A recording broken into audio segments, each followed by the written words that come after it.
Tamilmani sir நிகழ்ச்சி நான் உங்ககிட்டேருந்தே தொடங்குறேன். பீகாரினுடைய இந்த ரிசல்ட் அல்லது தேர்தல் முடிவு எதை காட்டுகிறது?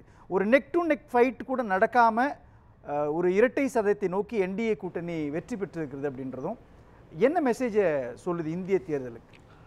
சார், ஒரு 3-4 விஷயங்கள் அதில் பதிவு பண்ணணும். திரு மோடி 3வது முறை ஜெயித்த போதே அது கொண்டாடப்பட்டது. ஜவஹர்லால் நேரை தாண்டிவிட்டு உண்மை, நான் ஒன்றும் தப்பாக பேச சொல்லலை. இவர் கிட்டத்தட்ட ஜோதி பாசுவை நெருங்கிவிட்டார். Nitish Kumar, veteran communist leader, CPM leader Jyoti பாசுவை, நிதிஷ்குமார் அது மட்டுமல்ல, மிக high rate of polling, women polling. அது ஏதோ 10,000 ரூபாய் கொடுக்குறேன்னு சொன்னாங்க, அதனால் போட்டாக இருக்கலாம், நான் மறுக்கலை. ஆனால் தமிழ்நாட்டில் படிக்காத அம்மாவுக்கு 1000, படிக்கிற பெண்ணுக்கு 1000, அவங்க 10,000 ஒன்ஸ் தான். இது மாதம் 2,000, வருடத்துக்கு 24,000 ரூபா. அப்போ அது அந்த தாக்கத்தை இங்கே ஏற்படுத்துமா எனக்கு தெரியல. பாண்டிச்சேரி நாராயணசாமி அதான் ஜெயித்தாங்க, அவர் எஸ்ஆரை கூட பெருசாக எஸ்ஐஆர் நினைக்கல இந்த 10,000. ஆனால் அது சொல்கிறாரு, மக்கள் படத்தை எடுத்து கொடுத்து ஓட்டு வாங்கிட்டாங்க. நான் டிவியில் பேசுனதை கேட்டேன். கூட அவங்க இருக்கிற திமுக யார் பணத்தை கொடுத்து ஓட்டு வாங்குது அப்போங்கிறத ஒரு பதில் சொல்ல தயாராக இல்லை. போயிட்டு இது ஒரு இமாலய சாதனை அந்த இதை பொறுத்த வரைக்கும். இன்னும் ஒன்று நம்ம கவனிக்கணும். திரு லாலு பிரசாத் யாதவ் நீண்ட காலம் தன்னுடைய கட்டுக்குள் வைத்திருந்தார். தன் மனைவியை தனக்கு பதவி போன பிறகு தன் மனைவியை அந்த நாற்காலியில் உட்கார வைத்தவர். நிதிஷெல்லாம் அவர்கிட்ட ஒரு 50 அடி தள்ளி நின்று இப்படி நின்று பேசினவங்க தான். அவர் சிஷ்யந்தான், லாலு பிரசாத்துடைய சிஷ்யந்தான் நிதிஷ் எல்லாம். ஜெயபிரகாஷ் நாராயணன் அவர்கள். ஆமாம், உண்மை. ஆனால் இவர் சிஷ்ய. அவர் மிகச்சிறந்த ஆட்சியை லாலு ஒன்று எந்த காலத்துலேயும் கொடுக்கல. அவருக்கு 7-8 பெண்கள், கரெக்டாக தெரில. ஒரு பெண் கல்யாணத்துக்கு 250 brand new car, on record தான் நான் சொல்கிறதெல்லாம். ஏதுன்னு கேட்டால், பாட்னாவில் இருந்த அவ்வளவு கார் டீலரையும் மிரட்டி அங்கே ஷோரூமில் நிற்கிற காரெல்லாம் பெட்ரோல் டிரைவரோடு அனுப்ப 2 நாள் மேனேஜிங் வேலைச்சிக்கணும். இல்லை, ரிஜிஸ்ட்ரேஷன் இல்லாத கார்கள் வாங்கி ஓட்டினார். அது மட்டுமே அல்ல, இந்த ஜென்டில்மேன் பிரைம் மினிஸ்டர் ஆஃப் இந்தியான்னு சொல்கிறாங்க ஐகே குஜரால். அவர் இது நான் சொல்கிற நிகழ்ச்சியை எழுதுகிறார். அவரை போய் நார்த் இந்தியன் லீடரெல்லாம் நீங்கள் பஞ்சாபில் இருந்தா, அவர் சீக் இல்லை, ஹிந்து தான் பஞ்சாபியானா, நீங்கள் ஜெயிக்க மாட்டீங்க, எங்களுக்கு இங்கே ஒரு நல்ல தலைமை தேவைப்படுது, நீங்கள் போய் பீகாரில் நில்லுங்க, லாலு பிரசாத் ராவை உங்களை ஜெயிக்க வச்சுருவாருன்னு சொல்லி இவர் அவரை பார்க்க போனாராம். அவர் வீட்டில் ஒரு 1500 பேர் நிற்கிறாங்க, உள்ளேயே போக முடியல, கஷ்டப்பட்டு உள்ளே போயிட்டார். தெரிவிச்சிட்டார், லாலு பிரசாத் நான் வந்திருக்கிறேன்னு, எனக்கு பார்க்குறது கஷ்டம், ஒன்று ஃப்ரீயெல்லாம், நான் டாய்லெட்டுக்கு போகிறேன். இப்போ ஐயா புக்கில் இருக்குது, எழுதப்பட்ட புத்தகம், நான் 20 ஆண்டுகளுக்கு முந்தி படித்த புத்தகம், நீயும் டாய்லெட்டுக்குள்ளே வான்னு கூட்டிகிட்டு போய் லாலு பிரசாத் ராவ் ஐகே குஜரால அங்கே ஒருத்தர் நிற்கிறான் பார், ஆமாம் நிற்கிறான், அவன் தான் உனக்கு எல்லாம், நான் அவன்கிட்ட சொல்லிட்டேன், அவனை பார்த்துக்க, அவன் தேர்தல் நடத்தி கொடுத்துருவான், நீ எம்பி ஆகிடுவேன். சரின்ட்டு அவ்வளோதான் பேச்சு, டாய்லெட் டிஸ்கஷன். அந்த ஒருத்தர் நின்னால அவனை, என்னப்பா சாப் சொல்லிட்டாரு, நீ தான் எம்பி, நான் சொல்கிறேன் உனக்கு என்ன செய்யணும் பார், ஒவ்வொரு பூத்துக்கும் 1 லட்ச ரூபா, பார்லிமெண்ட்ரி கான்ஸ்டியூன்சி, அண்டர்ஸ்டாண்டபிள், 100 புல்லட். இந்த பார், 1 லட்ச ரூபாயிலேருந்து ஏதாவது குறைச்சா கூட 100 புல்லட்டு நீ ஏற்பாடு செய்யணும் ஒவ்வொரு பூத்துக்கும். ஐயா புக்கில் இருக்குது, ஐகே குஜராலுடைய புத்தகத்தில் இருக்குது. நான் ஆடி போயிட்டேன் சொல்லிட்டேன், இதாயா பீகாரில் எலெக்ஷனு, இப்படி தான் எலெக்ஷன் நடத்துவோம், நீ இங்கே நிற்கணும்னா இதெல்லாம் செய்யணும். செஞ்சாரா இல்லையான்னு குஜராத் சொல்லலை தன்னுடைய புத்தகத்தில். என்ன சொல்கிறேன், அப்படிப்பட்ட ஒரு ஏரியாவில் ஒரு இடத்துல கூட ரீபோலிங் இல்லை. சார், நான் எதுக்கு கொண்டு போகிறேன்னு கேட்டிங்கன்னா, ஒரு இடத்தில் கூட இந்த தேர்தலில் ரீபோலிங் இல்லை ஓட்டை அள்ளிட்டு போயிட்டாங்கன்னு எந்த கட்சியும் காங்கிரஸ் குற்றஞ்சாட்டில் லாலு பிரசாத் எஸ்ஐஆர் மூலமா 60 லட்சம் வாக்காளர்களை அவங்க வந்து தகுதி நீக்கம் செஞ்சுட்டாங்க. அது எஃபெக்ட் உருவாக்கியிருக்கு அப்படின்றாங்க. அப்படித்தான் அவங்க சொல்கிறாங்க. அப்படி தோத்துட்டா சொல்லணும்னு தான் முதல்ல காரணம் கண்டுபிடிச்சாங்க. சுப்ரீம் கோர்ட்டு முந்தானார் கூட டிஎம்கே போட்டப்போ கேட்டான். நாங்கள் தான் எஸ்ஐஆர் சரி தப்பு இல்லைன்னு சொல்லிட்டு கையில் வச்சுருக்கேன். அந்த ஜட்ஜு கேட்குறாரு இவரை,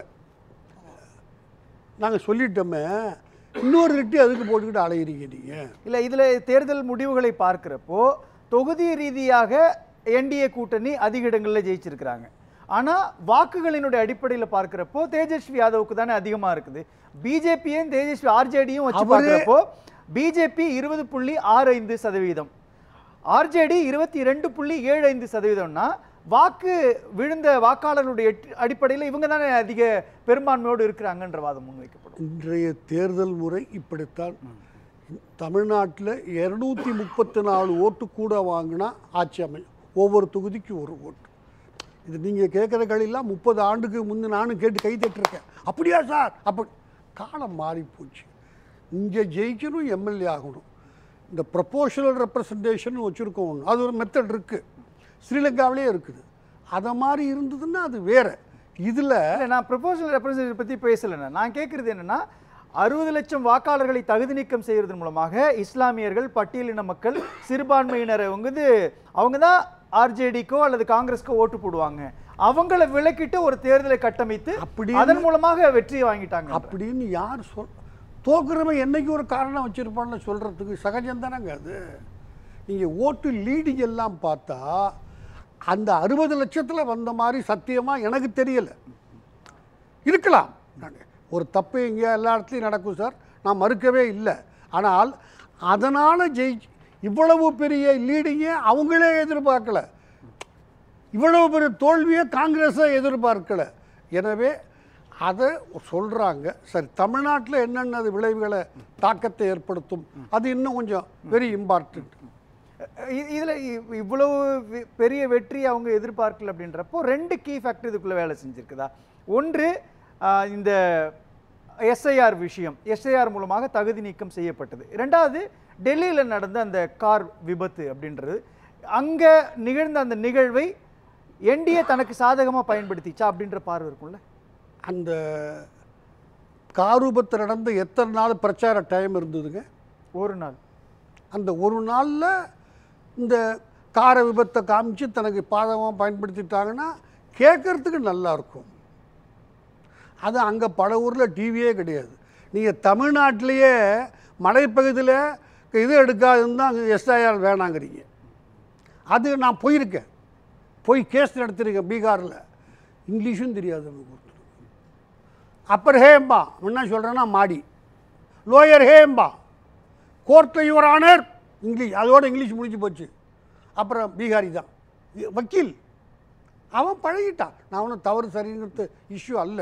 எனவே அவன் இவ்வளோ ஹியூஜ் வெற்றின்ற ஒரு நெக் ஃபைட்டு கூட இல்லாமல் இவ்வளோ பெரிய ஹியூஜ் வெற்றின்றது எந்த விதமான மக்கள் செல்வாக்கோடு தான் வந்திருக்குதான்ற சந்தேகம் இல்லையா? முதல்ல ஒன்று புரிஞ்சுக்குங்க தயவு செய்து. நீங்கள் இப்போ கேட்டதுனால தான் நான் சொல்ல வேண்டிய, தாய், மகன், மகள் இவர்கள் கையில் அந்த கட்சி இருக்குமானால் அந்த கட்சியை இனி காப்பாற்ற முடியாது. காங்கிரஸ் ஓப்பனாக தான் சொல் சார். எத்தனை வருஷமும் அந்த கட்சியை நீங்கள் கண்ட்ரோல் பண்ணுவீங்க? இந்திரா காந்தியிலேருந்து குறைஞ்சது, இல்லை நெஹ்ருலேருந்து ஒரு கட்சியை யாராக இருந்து எந்த கட்சியாக இருந்தாலும் யாராக இருந்தாலும் ஒரு குடும்பம் தன் பாக்கெட்டுக்குள்ளே வச்சுக்கிச்சுன்னா அது கட்சி தேருமா சார்? அவன் ஒருத்தன் ஒரு அப்போ ஃபாரின் சர்வீஸை விட்டுட்டு வந்து ஒரு கட்சியில் சேர்ந்து எம்பி ஆகி கேரளாக்காரர் தான். உங்களுக்கு தெரியும் நான் யாரை சொல்கிறேன்னு. அவரை ஆமாம் கரெக்ட் தோக்கடிச்சிங்க நீங்கள். அதை ரொம்ப புத்திசாலித்தனமாக மோடி கனிமொழி அமிச்ச மாதிரி அவரை விட்டு நீ 4 நாட்டுக்கு போயிட்டு வான்னு அவனை ரெடி பண்ணிட்டார். அவருடைய திறமையே காங்கிரஸ் பயன்படுத்திக்கல. ஏன்னா காங்கிரஸுக்கு பிரசிடெண்ட்டாக வர்றவன் அந்த அம்மாவுக்கு ஆமாம் போடணும். உங்களுக்கு தெரியுமோ இல்லையோ, அந்த அம்மாவுக்கு ஆமாம் போட மாட்டேன்னு சொன்ன ஒரே காரணத்துக்காக புத்தகம் இருக்கிறது. நரசிம்மராவ் இறந்தப்ப ஐயா அந்த பாடியை காங்கிரஸ் கமிட்டி ஆஃபீஸில் வச்சு எடுத்துகிட்டு போகிறோம், சாவி தொலைஞ்சிருச்சு, காங்கிரஸ் கமிட்டி ஆஃபீஸ் திறக்க மாட்டோம். மன்மோகன் சிங் இந்த அம்மா சொன்னதெல்லாம் செய்தார். நரசிம்மராவ் நோ, ஏன்னா அவர் மைனாரிட்டி, ரொம்ப மைனாரிட்டி. இதெல்லாம் பீகார் மக்கள் பார்த்துருக்காங்க, எல்லாருக்கும் தெரியும் சார். படித்தவன் 10 பேர் இல்லை. நான் அப்படி சொல்லலை. எனக்கு என்ன கீ ஃபேக்டர்னு ஒன்று இருக்கு. காங்கிரஸுக்கு செல்வாக்கு இல்லைன்னு தான் நான் சொல்லிக்கிட்டு இந்த காரணங்கள்லாம் பீகார் மக்கள் சொல்லலை. அந்த கட்சி தொடர்ந்து அந்த ஒரு குடும்பம் வச்சுக்கிட்டு இருந்துச்சுன்னா எந்த கட்சியும் எந்த காலத்துலையும் முன்னேறாது. அதுதான் அங்கே நடந்துச்சு. தமிழ்நாட்டில் என்ன தாக்கம் வரும்? தமிழ்நாட்டில் நான் அங்கேயே பலமுறை சொல்லியிருக்கிறேன், தாவேக்கா எப்படியாவது காங்கிரஸை வெளியே கொண்டாந்து நம்ம கூட சேர்த்துக்கிட்டோம்னா நம்மளும் மைனாரிட்டி, அந்த அம்மா குடும்பமும் மைனாரிட்டி, எளிதாக இருக்கும். நாம் ஹிந்துவை அப்போஸ் பண்ணுறதும் கரெக்டாக இருக்கும் ஒரு கொள்கை ரீதியாக அப்படின்னு காங்கிரஸை கொண்டாட முயற்சி பண்ணிச்சு. காங்கிரஸில் பேர்கள்லாம் வேணாம், பல பேர் அது Karthi Chidambaram, Selva Perunthagai, Rajesh, A to Z நியாயம் தானே, எவ்வளவு நாள் நான் உனக்கு என் தோளில் உனக்கு தூக்கி சுமப்பேன், திமுக கேட்டாங்க. அன்னைக்கு இங்கேயே அன்னைக்கு நீங்கள் இருந்தீங்களா இன்னொரு சகோதரரான்னு தெரியாது, அந்த அம்மா இலங்கை காங்கிரஸ் இந்த லேடி பிரசிடண்ட் இருந்தாங்க, சொன்னாங்க 60 சீட்டு மினிமம் கொடுத்தா தான் எங்களுக்கு வேண்டாம், காங்கிரஸ் ரெப்ரசன்ட் பண்ணி. இதெல்லாம் உண்மை, தவறுன்னு சொல்ல வரல. இன்றைக்கு அந்த நிலை இல்லை. அவங்களும் என்ன பண்ணாங்க, காங்கிரஸும் நாங்கள் ஒரு 12 பேர் குழு போட்டிருக்கிறோம், அவங்க யாரோட கூட்டு வைக்கலான்னு போய் கிராஸ் ரூட் லெவலில் நேற்று பேப்பரில் இருக்குது. அங்கே ஒரு தலைவர் சொன்னார், இப்போ நாங்கள் சொல்லுவோம் திமுகவோட வேண்டாம் விஜயோட வச்சுக்கோன்னு சொல்லுவோம், நாங்கள் தப்பில்லான்னு சொல்ல. இப்போ அந்த இடத்த நோக்கி நகருமா? நகராது. தவிர்க்கவே முடியாமல் திமுகவோடு தான் இருக்க வேண்டிய நிர்பந்தம் காங்கிரஸ்க்கு வரும். அப்படி கருதுகிறேன். என்ன செய்வாங்க, சீட்டு 20 கூட கேட்கலாம். அப்போ அதை எப்படி கேட்பாங்க? சீட் பார்கெயின் பண்றதுக்கான கெபாசிட்டி காங்கிரஸ்க்கு உருவாகி இருக்குமா? அவங்க பீகார் எலெக்ஷன் எப்படி? இல்ல ஒரு நிமிஷம், இல்ல குறைஞ்சு போயிடுச்சு. நான் மாற்றி இதையும் அதையும் மாற்றி சொல்கிறது தப்பாக இருக்கு. அப்படி அல்ல. எப்படி பண்ணுவாங்கன்னா, நீங்கள் சொன்னீங்களே இந்த சார் தப்புன்னுட்டு, அதால் தான் நாங்கள் தோற்று போயிட்டோம், ஸ்டாலின் தான் எங்களுக்கு வழிகாட்டி சாரில் எங்கால் சொன்னார். ஆனால் அங்கே வந்து பீகாரில் வந்து எங்களுக்கு தோல் கொடுத்து போராட்டம் நடத்தியது அண்ணன் ஸ்டாலின். ஸ்டாலின் தான் தமிழ்நாட்டில் இன்னைக்கு பெரிய அளவில் சார் தப்புங்கிறாரு. இந்த சார் தான் எங்களை தோக்கடிச்சிருச்சாங்க. எனவே நீங்கள் நானும் ஒன்றா நிற்போம், சார் இல்லாமல் நம்ம விழிப்போட பணியாற்றுவோம், 20 சீட்டு கூட கொடுங்க.